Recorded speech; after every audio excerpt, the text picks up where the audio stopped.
No português, geralmente, nós não diferenciamos os sons do M e do N, principalmente o M, né, quando tá no final de palavras, ok? Agora, no inglês, a gente tem essa diferença, e ela faz muita diferença, tá?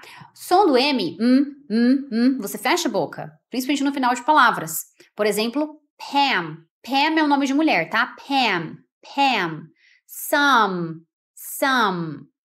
Team, fecha a boca, team. Já o N, por exemplo, quando você fala não, navio, ó, a ponta da sua língua toca no começo do céu da boca, não é? Ó, não, navio. Então, a boca fica aberta e a ponta da língua toca no começo do céu da boca.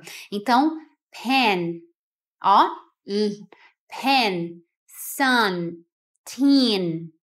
Perceba a diferença. Pam, pan, some, sun, team, teen.